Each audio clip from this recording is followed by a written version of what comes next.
একবারের কথা, একটি বুড়ি ছাগল ছিল যার 7টি বাচ্চা ছিল এবং সে তাদের ঠিক তেমনই ভালোবাসত যেমন প্রত্যেক মা তার সন্তানদের ভালোবাসে।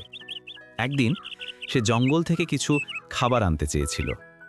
সে তার 7টি বাচ্চাকে একত্রিত করে বলল, জঙ্গলে যাও আমার প্রিয় বাচ্চারা, নেকড়ে থেকে সাবধান থাকবে। যদি সে ঘরে ঢুকতে সফল হয় তবে সে তোমাদের কাঁচা খেয়ে ফেলবে। এই দুষ্টুটা অভিনয় করতে জানে, কিন্তু তার গলা ভারী আর তার থাবা কালো। এভাবেই তোমরা তাকে চিনতে পারবে। চিন্তা করো না মা, আমরা সাবধানে থাকব, তুমি নির্ভয়ে যেতে পারো। বুড়ি ছাগল সন্তুষ্ট হয়ে ম্যাঁ ম্যাঁ করে উঠল এবং চলে গেল।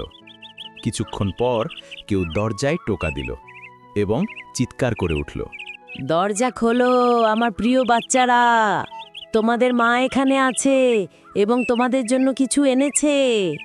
কিন্তু ছাগলছানারা তার কর্কশ আওয়াজ শুনে নেকড়েটিকে চিনে ফেলল। আমরা তোমাকে খুলব না, তুমি আমাদের মা নও। আমাদের মায়ের গলা মিষ্টি ও সুখকর, আর তোমার গলা কর্কশ, তুমি একটি নেকড়ে।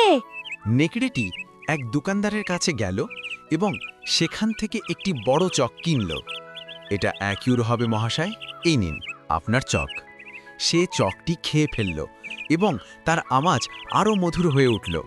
তারপর সে ছোট কুঁড়ে ঘরের দিকে ফিরে এলো, দরজায় টোকা দিল এবং আবার ডাকল, দরজা খোলো আমার প্রিয় বাচ্চারা, তোমাদের মা ফিরে এসেছে এবং তোমাদের জন্যে একটি ছোট উপহার এনেছে। কিন্তু কথা বলতে বলতে সে তার কালো থাবাটি জানালায় রাখল। আমরা তোমাকে খুলব না, আমাদের মায়ের থাবা তোমার মতো কালো নাই, তুমি একটি নেকড়ে। আর নেকড়েটি বেকারির লোকটির কাছে ছুটে গিয়ে বলল, আমার পায়ে চোট লেগেছে, এটাকে আটা দিয়ে মুড়ে দাও। বেকারি লোকটি তার থাবা আটা দিয়ে মুড়ে দিল এবং নেকড়েটি আবার মিলওয়ালার কাছে ছুটে গেল, আমার আটার উপর সাদা আটা ছড়িয়ে দাও। নেকড়েটা কাউকে ঠকাতে চাইছে এই ভেবে চাক্কিওয়ালা দ্বিধাগ্রস্ত হল, যদি তুমি এমনটা না করো তাহলে আমি তোমাকে খেয়ে ফেলব। চাক্কিওয়ালা ভয় পেয়ে গেল এবং তার আটা সাদা করে দিল। তৃতীয়বারের মতো নেকড়েটি ছোট বাড়ির দরজায় এসে টোকা দিল এবং চিৎকার করে বলল, দরজা খোলো আমার প্রিয় বাচ্চারা, মা জঙ্গল থেকে ফিরে এসেছে এবং তোমাদের জন্যে কিছু এনেছে। আগে আমাদের তোমার থাবা দেখাও, যাতে আমরা জানতে পারি যে তুমি সত্যি। নেকড়েটি তার থাবা জানালার চৌকাঠে রাখল এবং যখন ছাগলছানারা দেখল যে সেটি সাদা, তখন তারা তার সমস্ত কথায় বিশ্বাস করে দরজা খুলে দিল। কিন্তু ভেতরের নেকড়েটা ঢুকে পড়ল। ছাগলছানারা ভয়ে লুকিয়ে পড়ার চেষ্টা করতে লাগল।